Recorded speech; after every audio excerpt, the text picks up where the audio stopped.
Amém. Jesus, nós te agradecemos porque agora vamos estudar mais um assunto importante da Bíblia e queremos pedir que o Espírito Santo esteja conosco, nos dando entendimento e compreensão do que a Bíblia tem para nos ensinar.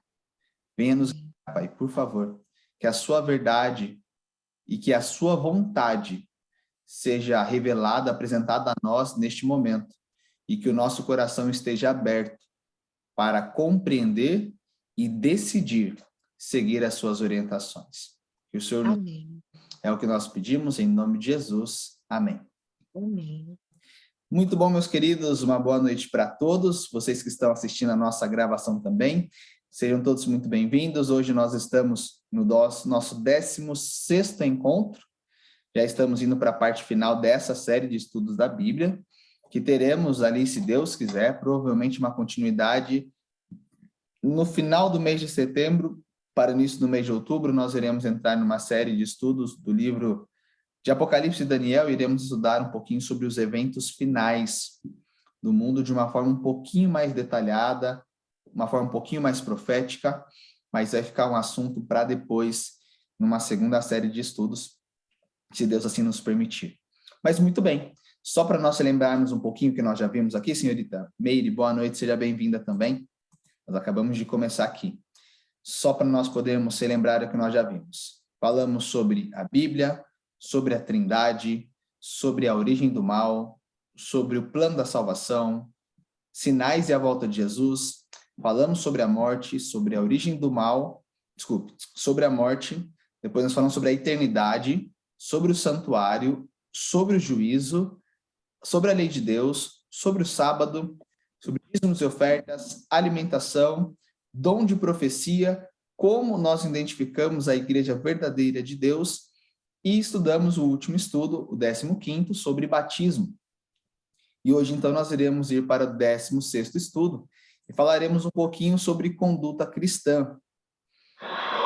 Um pouquinho sobre este tema, e espero que você possa aprender um pouquinho mais, assim como eu também, neste nosso encontro de estudos. Só uma pergunta que eu gostaria de fazer, para vocês, para Marta, para Célia, para Meire, Solange, Márcia, dentro dos assuntos que nós tratamos, teve alguma dúvida que vocês ficaram, que vocês assim, tentaram encontrar respostas depois, que acabaram não perguntando, mas que ainda vocês estão? Marta, ficou alguma dúvida? Quer fazer alguma pergunta sobre esses assuntos? Ou às vezes a gente não tratou algum aspecto, né? Que talvez você tenha dúvida, mas que a gente não entrou no assunto. Você gostaria de falar, se você tem? Se não, só fala assim, pastor, não está tudo certo. Só para eu poder saber que de sua parte está tudo ok. Como eu disse, né? É mais eu que falo e eu que sou visto, né? Como não vejo o rostinho de vocês, né? Então eu não consigo, assim, ter muito feedback de como está a assimilação, né? Mas, Marta, tudo certo? Tá tudo ok aí? Tem alguma pergunta desses estudos que nós já fizemos até aqui?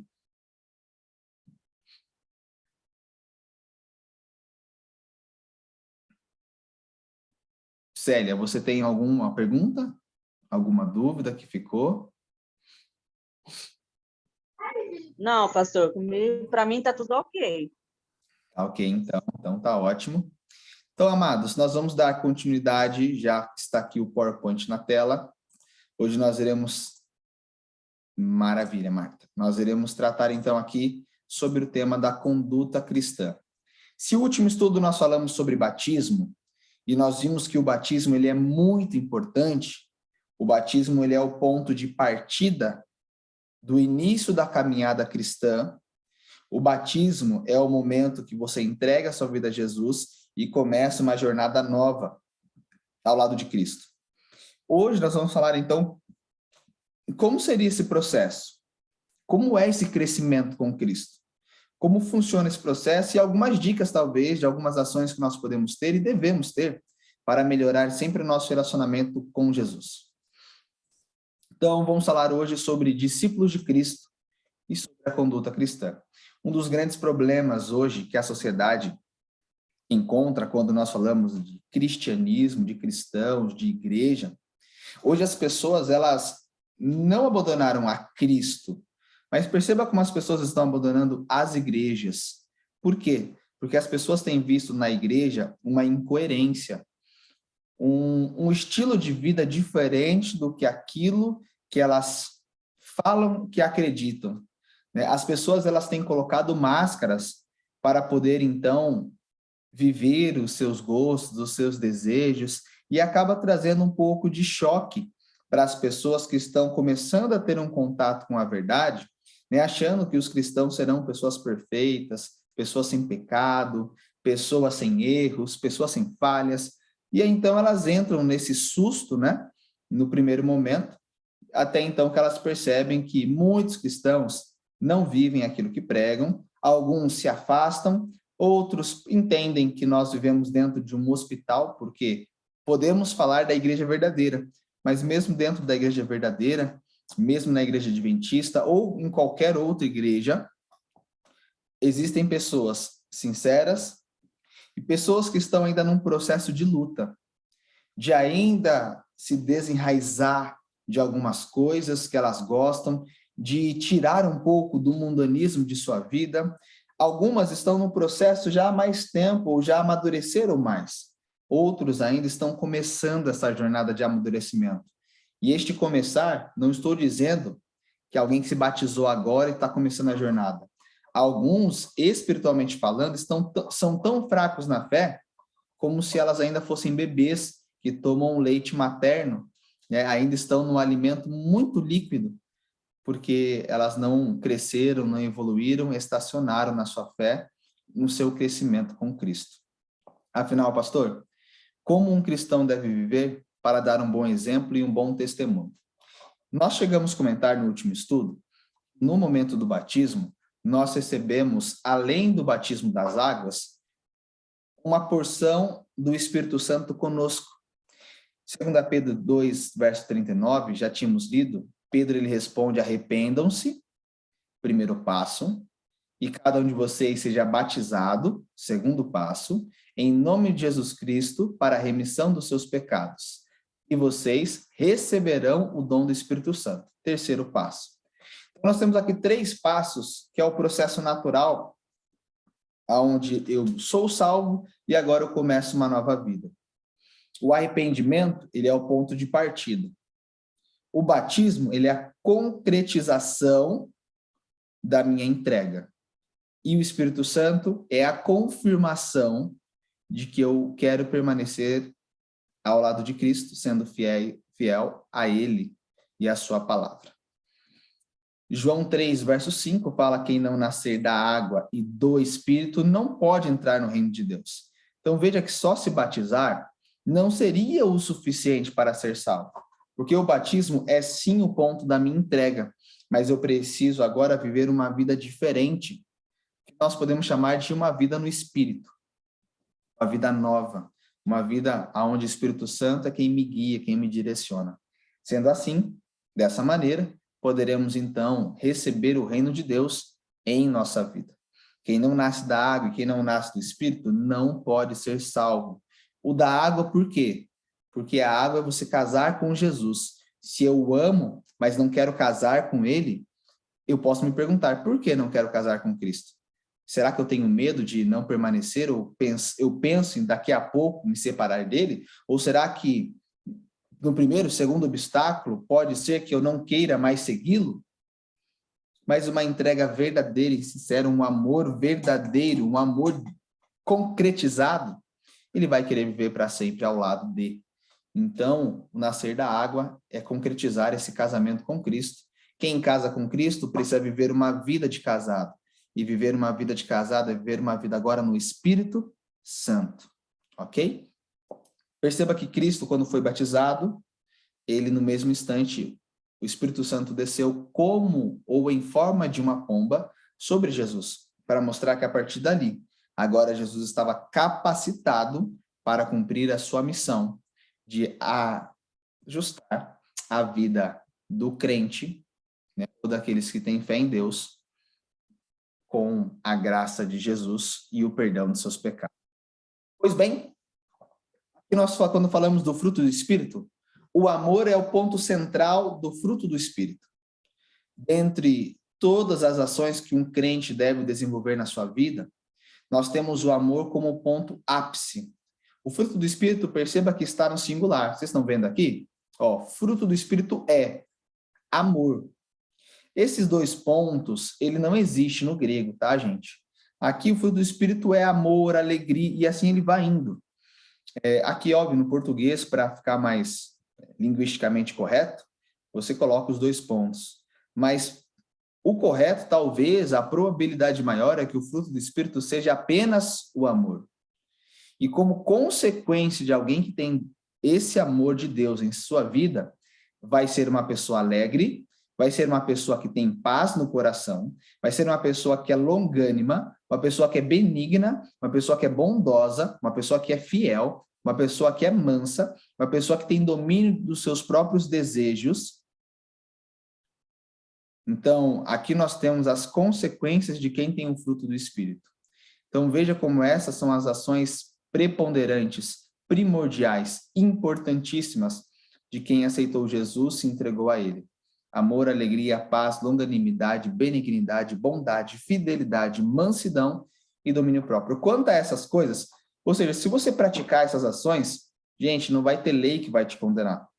Por quê? Porque eu estou demonstrando que, de fato, Jesus assumiu o controle da minha vida. Os que são de Cristo crucificaram a carne com as suas paixões e os seus desejos. Então, perceba que se entregar a Cristo, o próximo passo agora é não viver mais os seus desejos carnais. Vou até tirar um pouquinho aqui o compartilhamento. Perceba que tem pessoas que elas não querem, por exemplo, parar de comer carne de porco, porque elas gostam muito de comer carne de porco. E elas viram na palavra de Deus, ficou muito claro que nós temos sim uma lei alimentar que Deus abomina quem come carne de porco, mas essas pessoas amam tanto a carne de porco, mas tanta carne de porco, que elas não têm coragem de abrir mão. Elas podem até se entregar a Cristo, mas elas não querem abrir mão daquilo que para elas é muito importante, a carne de porco, por exemplo. Aí essas pessoas, elas são fiéis em todas as outras partes, mas na carne, escondidinho, quando ninguém está vendo, ela vai lá e está sempre comendo escondido. Ela não come na frente dos outros para não escandalizar, mas ela ainda não conseguiu resistir a este desejo de viver ou de comer aquilo que é a sua vontade. Então, perceba, quando nós falamos sobre domínio próprio, nós estamos falando de pessoas que conseguem controlar os seus desejos contra a natureza pecaminosa. Pastor, o senhor está querendo dizer, então, que nós não vamos mais pecar? Não, não é isso que eu estou dizendo. Mas eu estou dizendo que nós não iremos viver uma vida de pecado. Eu posso e vou escorregar. Eu não vou me lambuzar no pecado. Imagina a cena. Pensa comigo, Solange. Você acabou de tomar banho, Jesus te limpou, te purificou, te vestiu com uma roupa branquinha, novinha, limpinha. Agora Jesus falou para você assim, ó, só que para você permanecer limpo para sempre, é só você morando comigo. Mas para você morar comigo, você tem que atravessar primeiro este lodo, este banhado que tem ali adiante. Aí tem uma tábua, ou 3 tábuas de madeira, que são colocadas no banhado para você poder atravessar. E aí você vai lá, então, começa a andar em cima da tábua, das tábuas e começa a atravessar. Você não quer mais se sujar. Por quê? Porque você está bem limpo, você quer estar limpo, você quer ir morar com Cristo. Só que, de repente, uma das tábuas, elas estão meio moles ali, né, por conta da lama, e você escorregou, tropicou, caiu, ajoelhou, encostou assim o braço na lama, sujou toda a manga da camisa, e aí você levantou, se limpou, bateu assim, tirou, falou, que coisa, nossa, eu não queria ter me sujado, puxa vida, eu queria ficar limpinho, ai, não acredito, e agora? Aí você limpa do jeito que pode, você continua a jornada. Aí então chega uma outra pessoa, imagina que o João recebeu a mesma graça, a mesma roupa, está limpo do mesmo jeito. Aí ele vai atravessar. Só que o João lembra como era gostoso brincar na lama antes dele tomar banho. E ele lembra, nossa, que delícia, mamãe, se gosta de criança querer brincar na poça, né? Na pocinha d'água. E aí o João tá lá, ele olha assim para a lama, fala, ai, que vontade de pular nessa lama, gente, ela tá tão legal para brincar nela. Aí você fala, quer saber? Ah, eu vou pular nessa lama mesmo, gente. Eu sei que Jesus me deu uma roupa nova, eu nem vou, mas é a lama, gente. Eu amo a lama, eu quero ficar na lama. E aí o Joãozinho pula na lama e deita e brinca e tal, e é uma delícia, e fica lá meia hora, 1 hora, 2 horas, 3 horas. Que delícia de lama, é isso mesmo, é isso que eu gosto. Aí ele sai, daí ele pensa, puxa, mas eu também quero chegar na casa do rei. Ah, quer saber? Eu vou assim mesmo. E assim, então, chega a Solange e chega o Joãozinho. Os dois estão sujos. Só que são sujeiras, Marta, diferentes. Célia, são pecados diferentes. Um pecou porque escorregou, ou seja, não queria pecar, porque o seu desejo, a sua vontade era ser fiel a Deus. Mas como ainda somos pecadores, ainda vivemos nesse dilema desse mundo, iremos uma hora ou outra acabar escorregando. Então eu cheguei um pouquinho sujo, mas me limpei, não queria ter sujado. O outro chegou enlambuzado. Por quê? Porque ele não quis parar de viver a vida que ele tinha antes, essa vida de lama. Então agora, vocês dois, a Solange e o João, chegam diante do rei. E vocês agora ouvem a seguinte pergunta: o que aconteceu com vocês? Eu dei uma roupa nova para vocês chegarem limpos aqui para a festa.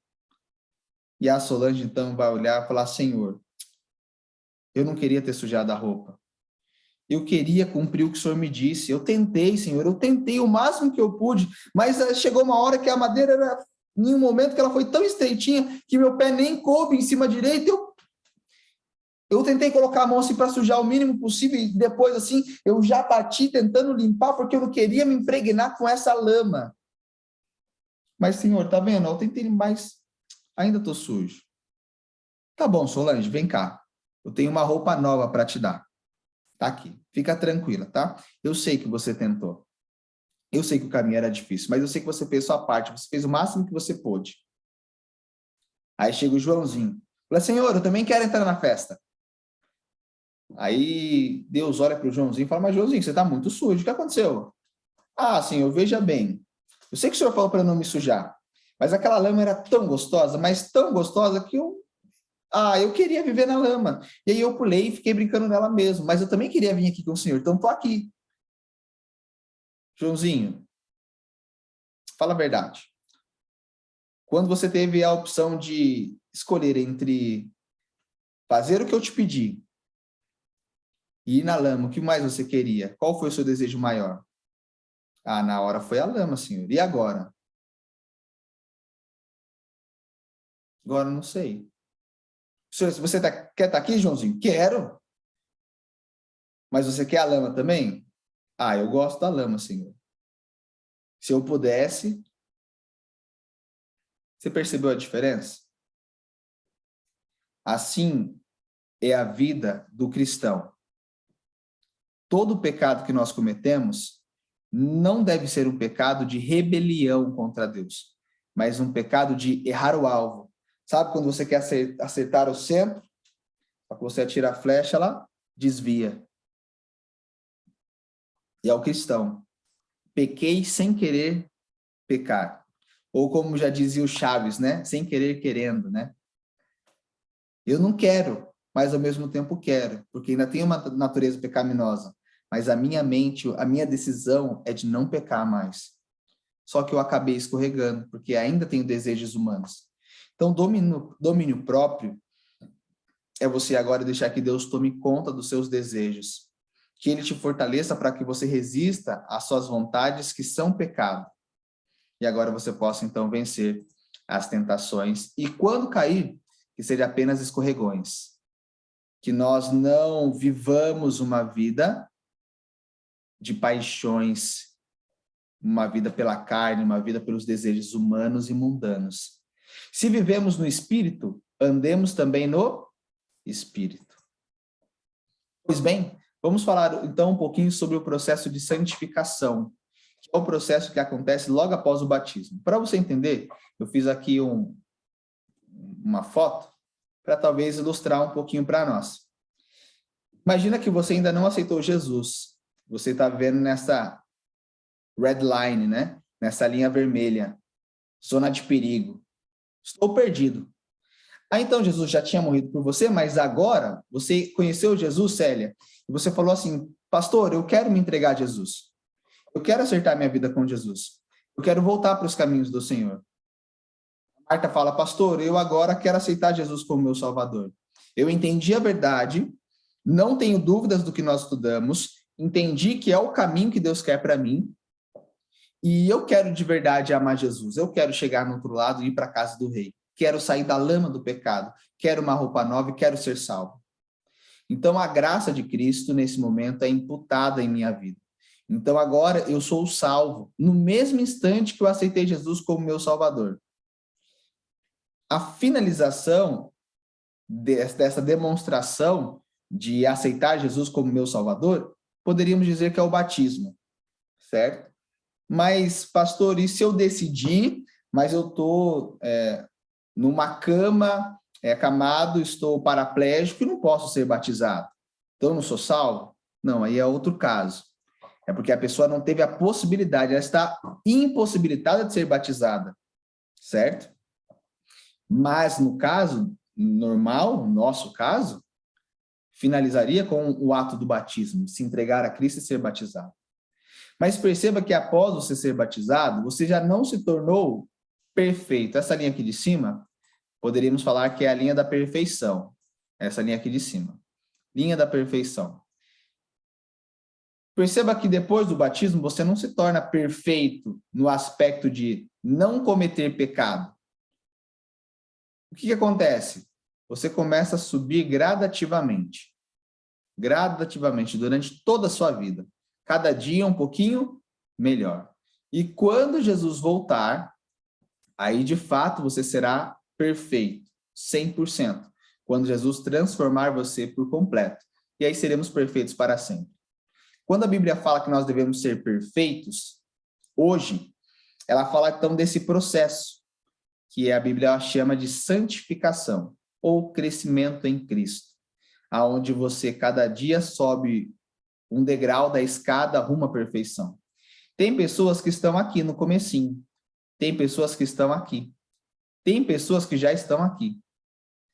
Mas o que é importante é continuar sempre subindo. Um cristão pode estar aqui, mas se ele estacionou, não quer mudar mais, não quer melhorar mais, ele é pior do que o cristão que está aqui embaixo, mas que está em ascensão, em crescimento. Então, o que me torna mais santo ou menos santo não é necessariamente estar aqui em cima, é estar nesse processo de crescimento. Isso para Cristo é ser santo. É buscar cada dia mudar mais e mais a minha vida. Então, por exemplo, nós falamos aqui nos nossos estudos sobre sobre o sábado, certo? Você já entendeu? Tem alguma dúvida sobre o dever de guardar o sábado, Célia? Ficou alguma dúvida na sua mente? Uma pergunta assim, não vou usar você mais como exemplo, só uma pergunta. Não. Não Não. tem nenhuma dúvida. Obrigado. Então, não vou mais te perguntar nada, mas perceba como o processo natural de quem agora entendeu que temos que guardar o sábado é o quê? É guardar, né? Pastor, mas desde quando eu tenho que guardar? Desde o dia que você descobriu que isso é verdade. Então, se eu já sei que o sábado tem que ser guardado, eu já deveria guardar o próximo sábado. Se eu já sei que eu não devo comer carne de porco, na próxima refeição eu já não vou comer carne de porco. Por quê? Porque eu decidi no meu coração ser uma pessoa fiel a Jesus nesse processo de crescimento. Ah, mas como guardar o sábado, pastor? Ainda não sei muito bem. Tudo bem, Marta. Mas cada dia você vai descobrir um pouquinho melhor como guardar o sábado. Cada dia um pouquinho melhor. Assim deve ser a nossa vida. Cada dia um pouquinho melhor. Isso é a santificação. Então, uma pessoa que não quer mudar, que não quer aceitar Jesus como seu Salvador, não quer se preparar para a volta de Jesus, que não quer o seu nome no livro da vida, que não quer obedecer aos mandamentos, que não quer devolver os dízimos e as ofertas. É uma pessoa que está aqui. Aceitei Jesus. Gente, é natural. Tem que haver esse crescimento. É preciso haver esse crescimento. É preciso. Mas, pastor, a minha situação é difícil. Ok. Mas eu tenho que buscar fazer o quê? Tentar. Fazer o meu melhor. Fazer o meu melhor. Pastor, mas a madeira, onde eu estou pisando para não cair na lama, ela está apertadinha. O que você vai fazer em relação a isso? Você vai se jogar na lama porque a madeira está apertada, ou você vai tentar ser fiel a Deus, mesmo com a madeira estreita? Essa é a questão.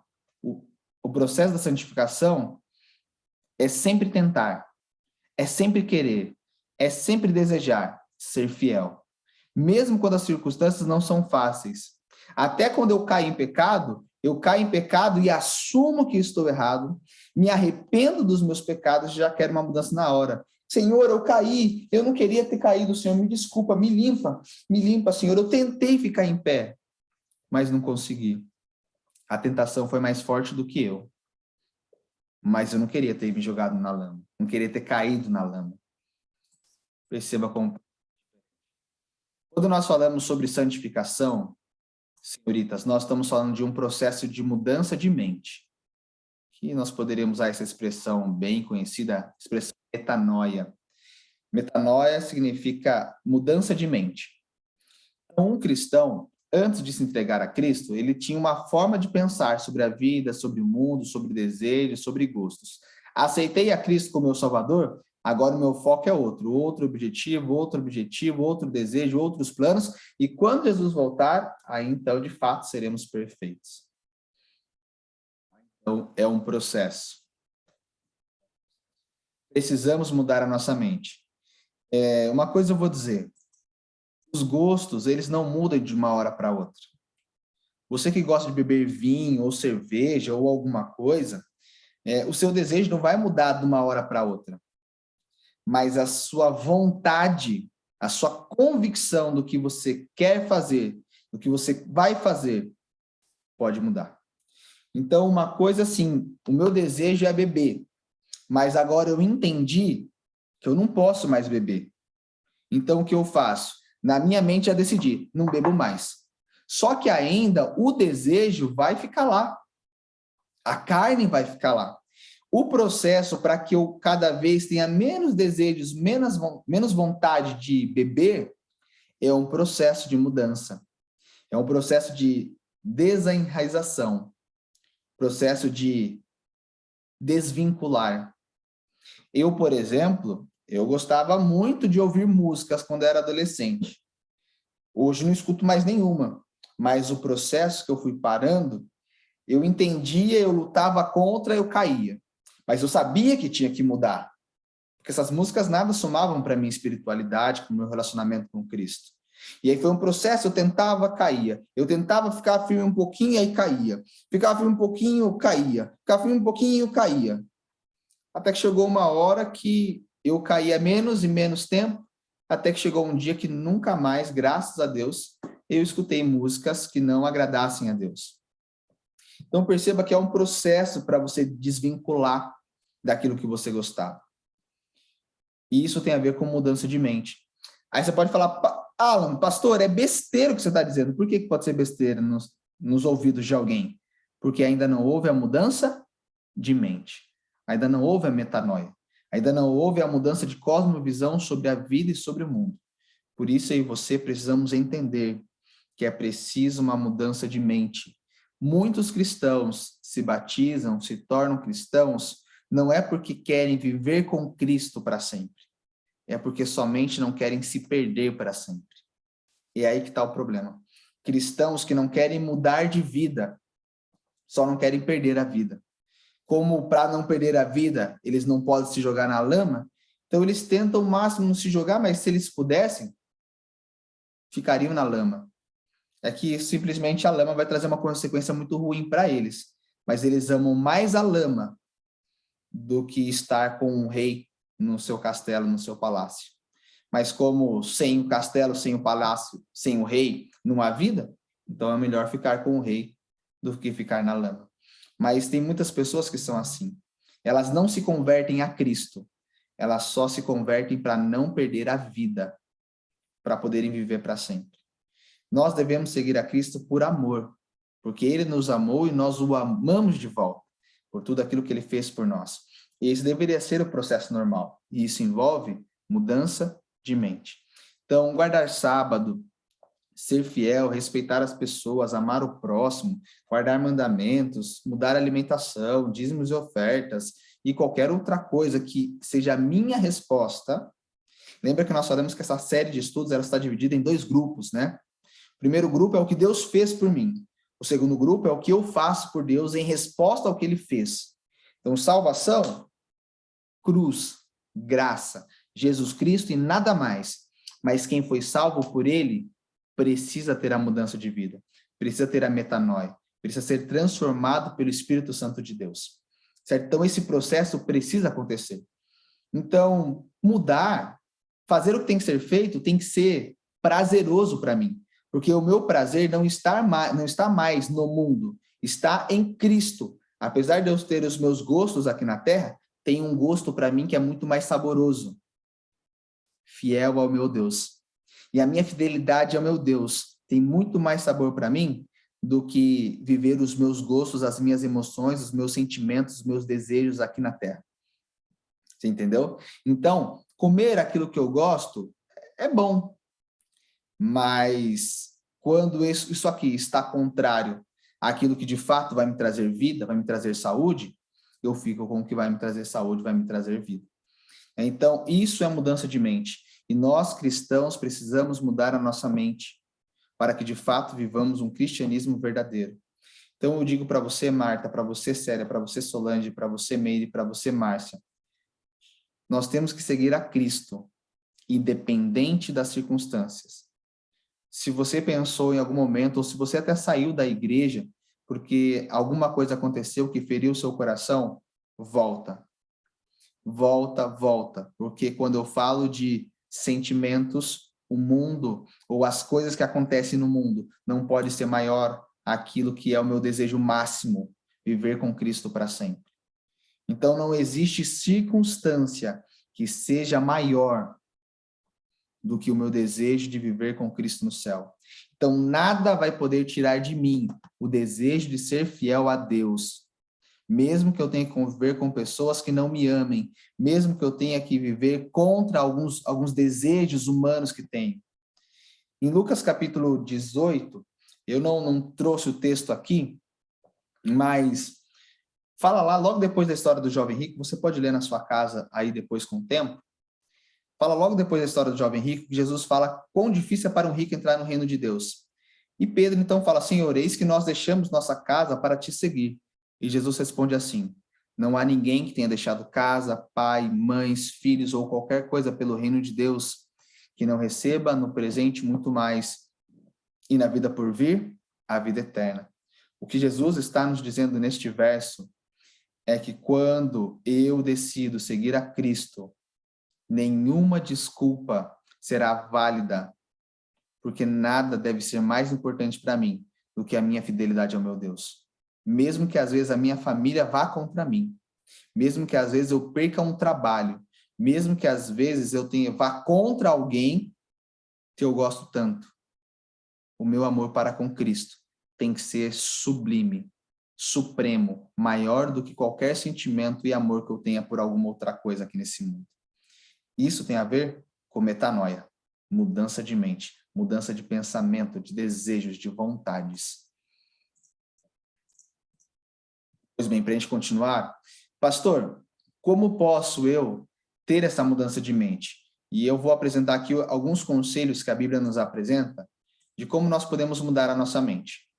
Primeiro, é Tessalonicenses capítulo 4, verso 18, que diz assim, orai sem cessar.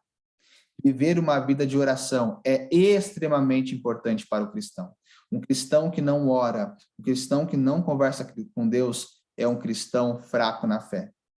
É um cristão que vai cair diante dos problemas. É um cristão que quando o cerco apertar, ele vai pular fora do barco. Então, nós precisamos ser fiéis a Deus e para que isso aconteça, Deus tem que ser meu amigo, eu tenho que confiar nele. E eu só confio em quem eu conheço. E para conhecê-lo, exige relacionamento. E relacionamento envolve diálogo. Diálogo envolve oração. Oração é uma conversa. Então, eu preciso conversar com Deus, meus amados. Sem conversa com Deus, sem bate-papo com Jesus, não tem como desenvolver um relacionamento fiel com Ele. Orar só quando eu acordo, na hora da refeição e quando eu vou dormir, isso não é um diálogo. Isso é formalismo. Orar e sem cessar é eu ter um estilo de vida de relacionamento com Jesus. É eu estar andando, estou conversando com Jesus na minha mente. Eu estou dirigindo, estou conversando com Jesus na minha mente. Ó, Senhor, cuida de mim aqui, me ajuda nessa decisão. Senhor, o que eu faço aqui agora? Vou para cá, vou para cá. Senhor, o que eu respondo aqui? Me ajuda a responder. Eu tenho que responder meu filho. E agora? O que eu falo para ele? Senhor, e agora? Como é que eu vou agir aqui? Sabe, viver uma vida de conversa. Oração não é você ter que parar, fechar os seus olhos, dobrar suas mãozinhas, se ajoelhar e falar, querido Jesus. Gente, oração é conversa. Às vezes vai ser assim, mas às vezes vai ser enquanto eu estou andando, enquanto estou falando, enquanto estou dirigindo, até enquanto estou tomando banho. Conversa com Deus tem que ser um estilo de vida. Um cristão que não ora é um cristão que vai morrer aos poucos. E a maioria dos cristãos que abandonam a fé, que saem da igreja, é porque não tinham uma vida de oração. Estou falando todos? Não, mas a maioria. Porque quem ora tem um poder especial ao seu lado. Tem uma força maior para resistir aos problemas, aos desafios e às tentações. Então, tenha uma vida de oração. Segundo ponto, estude sempre a Bíblia, gente. Precisamos ler a Bíblia de forma constante. Olha o que diz João 5,39. Examinais as Escrituras, porque julgais ter nelas a vida eterna. E são elas mesmas que testificam de mim. Então, perceba que nós precisamos examinar a Bíblia. Estudar a Bíblia. Não é ler a Bíblia só quando eu vou na igreja, gente. É todo dia eu ler um pouquinho da Bíblia. Todo dia eu ler um pouquinho mais. Felizes são aqueles que leem, aqueles que ouvem as palavras da profecia e guardam as coisas nelas escritas, pois o tempo está próximo. Apocalipse 1, verso 3. Então perceba, senhoritas, meus amigos, que nós temos que ter uma vida de oração, mas precisamos ter uma vida de estudo da palavra. Quantos cristãos, quantos evangélicos há 40, 30 anos numa igreja e nunca estudaram a Bíblia? Nunca fizeram estudo da Bíblia, só abrem a Bíblia na igreja. Gente, relacionamento com Cristo é individual. Pastor nenhum vai te salvar. Padre nenhum vai te salvar. Quem vai te salvar é Cristo, e para isso eu, de forma individual, tenho que me relacionar com esse Jesus. Precisamos nos consagrar diariamente. Diálogo é conversa, e conversa e diálogo é duas pessoas falando. Na oração é quando eu falo com Deus, e na leitura da Bíblia é quando Deus fala comigo. Então, para ter um relacionamento verdadeiro, saudável e honesto com Cristo, é preciso oração e leitura da Bíblia. Oração e estudo da Bíblia. Então, fica aqui o convite. Célia, Marta, Solange, Meire, Márcia, você que está assistindo essa gravação, esse vídeo, esse nosso estudo, tem uma vida de oração, tem uma vida de estudo da Bíblia. Precisamos nos relacionar sinceramente, verdadeiramente e intensamente com o Deus que nos ama. Por favor, gente, isso é sério. Olha o que o texto diz: felizes são aqueles que leem, felizes são aqueles que ouvem, e felizes são aqueles que... Não adianta nada nós fazermos uma classe bíblica inteira, mas no final nós falarmos assim: pastor, eu entendi, compreendi, muito claro o estudo, só que eu não quero guardar. E terão muitas pessoas que vai ser assim. Pessoas que não vão querer se batizar, pessoas que não vão querer seguir o caminho de Cristo, pessoas que vão querer seguir os seus próprios caminhos. E a gente respeita essas pessoas, mas infelizes serão elas, porque elas não estarão vivendo o real sentido da vida. Felizes são aqueles que estão dispostos a aguardar o que a Bíblia nos apresenta, ainda mais sabendo que nós temos pouco tempo, que a volta de Jesus se aproxima e que nós temos que estar preparados, porque quando Jesus voltar, não vai haver misericórdia para aqueles que escolheram cair na lama do pecado e se lambuzar com ela. Terceiro aspecto, senhoritas, vá à igreja. Este ponto também é muito importante e, por conta da pandemia, muitos têm deixado de frequentar a igreja. 2 Coríntios 3, verso 18, fala: todos nós, com o rosto desvendado, contemplando como por espelho a glória do Senhor, somos transformados de glória em glória na sua própria imagem, como pelo Senhor, o Espírito. Então, perceba, meus amados, que nós temos que o quê? Contemplar. O que eu devo contemplar, Célia? A glória do Senhor. Quando eu contemplo a glória do Senhor, eu sou o quê? Transformado de glória em glória, ou seja, um passo, outro passo. Isso é santificação. Todos nós precisamos nos santificar diariamente. E isso tem a ver com você olhar para Cristo e não tirar os olhos dele. E é assim que nós seremos transformados à imagem do próprio Criador. E ir à igreja é importantíssimo para que isso aconteça. Olha o que diz esse texto, Hebreus 10, verso 23 ao 25. Guardemos firme a confissão da esperança, sem vacilar. Será que eu estou falando alguém aqui nessa noite que vacilou na fé? Que abandonou os caminhos do Senhor? Alguém que desistiu de acreditar nele? Alguém que até acredita, fala, de Cristo eu nunca abandonei, mas que deixou de seguir o seu caminho? Alguém que sabia o que tinha que fazer, mas escolheu não mais seguir porque resolveu desanimar, alguma coisa aconteceu que tirou a fé dessa pessoa, que esmoreceu a firmeza dela? O texto diz: guardemos firme a confissão da esperança, sem vacilar, pois quem fez a promessa é fiel. Então, se Deus não muda, por que você vai mudar? Se Deus não desistiu de você, por que você vai desistir dele? Se Deus está ali cumprindo o plano dele, por que você vai sair do plano dele? Olha o que o texto diz: cuidemos também de nos animar uns aos outros, no amor e na prática das boas obras. Então, o papel do cristão é animar uns aos outros. E ir na igreja é importante para ter isso aqui, ó. Quando você não vai à igreja, você não tem essa troca de ânimo, essa troca de, olha, vamos lá, vai dar tudo certo, essa troca de um sorrir para o outro, essa troca de alguém falar para mim assim, ó, tô contigo, vamos junto, vai dar certo, não desiste, eu te amo, nós nos amamos e vamos firmes até o fim. Olha, também tô sofrendo, mas vamos lá que vai dar certo. Também tô passando por dificuldade, mas vamos lá que nós vamos conseguir. Então, gente, a igreja é importantíssima porque ela nos ajuda a animar uns aos outros e também nos ajuda a praticarmos as boas obras. Então, quando você vai na igreja, você aprende cada vez mais o caminho que devemos viver. Por isso, olha o conselho: não deixemos de nos congregar, como é o costume de alguns. Gente, nós não podemos parar de ir à igreja. E quantas pessoas pararam de ir à igreja e começaram a usar 500 desculpas para não ir mais à casa de Deus? Ah, pastor, é a pandemia. Mas peraí, você deixou de ir no mercado? Ah, não? Deixou de ir no banco? Não? Está trabalhando? E na igreja não pode. Às vezes na tua igreja tem 30 pessoas. Vai ter 15 pessoas. E eu não vou na igreja, sendo que no mercado tem 100, 200, 300 pessoas dentro de um mercado.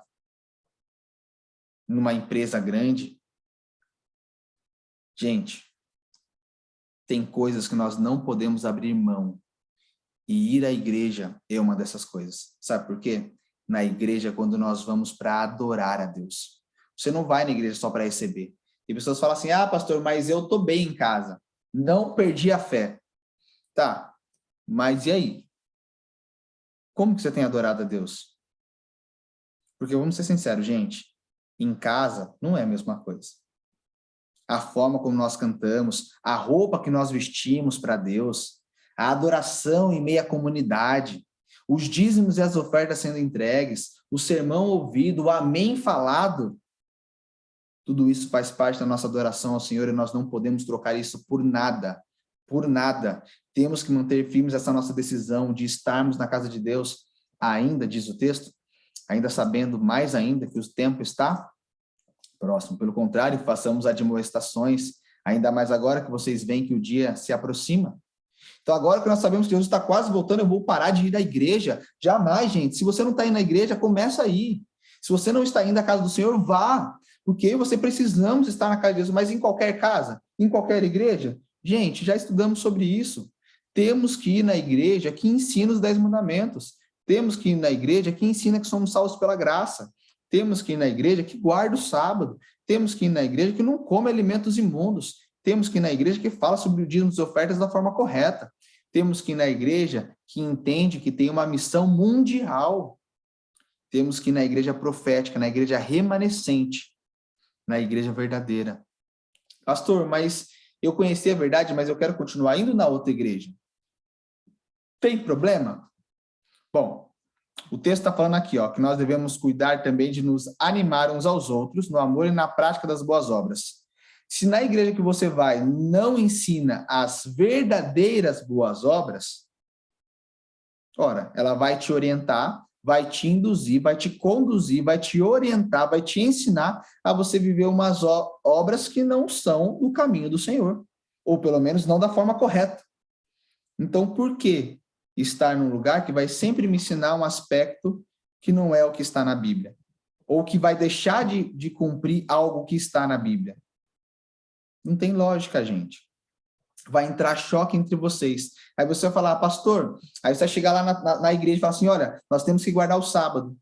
Se é uma igreja que não guarda o sábado, o que eles vão falar? Sábado foi abolido, sábado não tem nada a ver, isso aí é tempo de coisa de judeu. Para com isso, agora nós vivemos no tempo da graça. Não precisamos mais viver da lei, não precisamos mais guardar sábado nenhum. Você percebeu como, quando eu estou num grupo que crê diferente do que eu creio, ou diferente do que está na Bíblia, esse grupo sempre vai me levar a ir para o caminho contrário, ou diferente do caminho que Deus está nos ensinando? Por isso, gente, a igreja que eu tenho que frequentar é a igreja que ensina o que está na Bíblia. Pastor, mas a minha família está lá.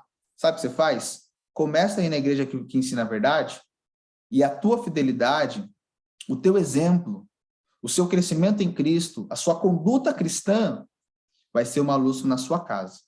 Vai ser o que vai mostrar para a tua família que você de fato crê na verdade. Mas por que você guarda sábado? Aí você vai mostrar na Bíblia, está aqui, ó. No último caso, mostra os nossos vídeos. Está aqui, é por isso. Agora, se eu creio, mas não tenho coragem nem de seguir essa verdade que creio, como é que eu posso falar que creio? Não é verdade? Pois bem, então, ir à igreja é importantíssimo. Fruto do Espírito, nós falamos também sobre relacionamentos, né? Ele afeta nossos relacionamentos. Gálatas 5, 13, 14 diz assim, porque vocês, irmãos, foram chamados à liberdade. Justo, certo? Agora somos livres. Livre do quê? Gente, não é livre da lei no sentido de que agora não tem mais que obedecer à lei. Livres do pecado, livres da sujeira da lama, livres agora para poder viver uma vida com Cristo. Por isso o texto diz, mas não usem a liberdade, que vocês agora estão, para dar ocasião à carne, ou seja, para continuar pecando. Não é porque eu te tirei da lama, olha, agora você pode se jogar na lama de novo? Lógico que pode. Mas olha, não é porque eu estou deixando você escolher o que você quer fazer, que você deve lá se jogar na lama de novo. Siga o caminho novo, eu tenho um caminho melhor para você. Pelo contrário, sejam servos uns dos outros pelo amor, porque toda lei se cumpre em um só preceito, a saber, ame o seu próximo como a você mesmo. Precisamos amar as pessoas, gente, e amar envolve perdoar. Amar envolve eu respeitar a opinião do outro, mesmo quando eu não concordo. E através do meu exemplo, eu vou mostrar para ele como eu acho que ele deve viver. Você entende? O que diz 1 Coríntios 10, 31, portanto, se vocês comem ou bebem ou fazem qualquer outra coisa, fazem tudo para a glória de Deus. Gente, um cristão, ele tem que buscar ser fiel a Deus em todas as áreas da vida. No comer, no beber, no praticar esporte, no sair para o shopping, no mercado que você faz, na forma como você dirige o seu carro, tudo eu devo fazer para a glória de Deus. Não se tornem motivo de tropeço, nem para judeus, nem para gentios, nem para a igreja de Deus, assim como também eu procuro em tudo ser agradável a todos. Então perceba aqui que Paulo ele fala que um cristão maduro, ele às vezes vai agir com equilíbrio, com coerência, com amor. Então, às vezes, se alguém vai escandalizar se eu fizer alguma coisa, eu não faço. Né? Então, não seja aquela pedra de tropeço para os outros. Se você fazer uma pessoa pecar, não faz, gente. Se a pessoa não vai sentir bem se você fizer isso, não faça. né? Pastor, mas não é necessariamente pecado. Bom, mas por amor a ela que está começando agora, ceda no sentido assim, não de quebrar a lei. Estou falando no sentido de fazer alguma coisa que é permitido, mas alguém assim não se sente bem se fizer. Então não faça por ela. O que o texto está dizendo é, ame as pessoas, tá? Ame as pessoas. Felicidade cristã, um outro ponto muito importante. Digo isto não porque esteja necessitado, porque aprendi, olha o que Paulo diz, aprendi a viver contente em toda e qualquer situação. Sei o que é passar necessidade, sei também o que é ter em abundância. Aprendi o segredo de toda e qualquer circunstância, tanto de estar alimentado como de ter fome, tanto de ter em abundância como passar necessidade. Tudo posso naquele que me fortalece. Olha que texto lindo, gente. Paulo está falando aqui que a fidelidade dele, o amor dele, a alegria dele não é condicional. A minha fé, o meu amor não pode ser condicional, meus amados. Eu tenho que ser feliz porque Cristo morreu por mim, sendo eu rico, sendo eu pobre, tendo eu dinheiro para comprar o que eu quero ou não tendo dinheiro. O importante é que todos nós estamos subindo. Se nós estivermos subindo, estamos indo para o caminho certo. O que nós não podemos é amar mais o mundo do que a Deus. Muitas pessoas preferem amar o presente século do que o século por vir. Mas que eu e você decidamos sempre o melhor caminho. Um caminho que não vai ter um fim ruim. Pelo contrário, um fim sem final, vamos assim dizer. Um fim de eternidade. Um caminho que nos levará para sempre. Tem muitos cristãos que abandonam a fé quando as coisas apertam. Tem muitos cristãos que largam a fé quando estão com fome. Muitos cristãos que largam a fé quando estou passando necessidade. Ora, cadê Deus, não é? Deus não é tudo isso? Por que Ele não me ajuda? Gente, Deus quer te ajudar para você ser salvo. Nem sempre isso significa atender aos nossos desejos aqui da terra, mas significa nos preparar, nos capacitar para estarmos prontos quando Ele voltar, para subir com Ele para sempre. É isso que Ele promete. É isso que Ele vai cumprir. E é nisso que nós temos que nos apegar. Porque Paulo entendia que tudo eu posso naquele que me fortalece, e aquele que me fortalece é Cristo. Cristo vai ser sempre sua força. Cristo vai ser sempre sua determinação de vencer os desafios. E aqui então chegamos no nosso último slide desse estudo. O convite. Deus ele te convida para sair do mundo e voar em novos ares. Deus te convida a sair dessa zona de conforto e viver uma nova vida. Deus te convida a sair da lama, ter uma vida purificada e limpa. Deus te convida para começar de novo. Deus te convida para você se arrepender, para você ser batizada, para você se entregar a Cristo e viver uma vida no Espírito. Célia, Jesus está te chamando para casa, Célia. Jesus está te chamando para voltar para casa. Jesus está te chamando para voltar para os braços dele. E isso inclui a fidelidade. Às vezes nós falamos assim, pastor, mas eu nunca saí da fé. Ou a minha fé está firme. Mas tem que ser uma fé que está firme no caminho também. E é disso que Jesus está te chamando hoje. Para que você se firme no caminho do Senhor. Não temos dúvida do que temos que fazer. Só precisamos entender, metanoia, que o que Deus tem para nós, Marta, é muito maior e muito melhor do que qualquer tesouro e riqueza deste mundo. Uma cosmovisão? Aonde estiver o teu tesouro, aí estará o teu coração. Se o meu tesouro for o céu, é para o céu que eu quero ir. E é para lá que eu irei. E é o céu que eu sempre buscarei. Que Deus nos ajude a buscarmos a eternidade. Deus quer uma vida nova para você, Marta. E para todos vocês que estão nos assistindo. Para você que está assistindo este estudo. Deus te convida para nascer de novo. Para viver uma vida no Espírito. Uma vida de felicidade. Uma vida de paz. Uma vida de amor. Uma vida de benignidade, de mansidão, de domínio próprio. Uma vida no Espírito Santo. Deus te convida a viver uma nova vida. E isso começa com nós nos arrependermos do caminho que estamos vivendo, sermos batizados e, a partir de agora, viver uma nova vida ascendendo ao céu, até nos encontrarmos finalmente para sempre com o nosso Senhor Jesus Cristo. Que Deus te abençoe. Eu quero fazer uma oração com você agora, mas eu queria deixar esse convite para você. Não perca tempo.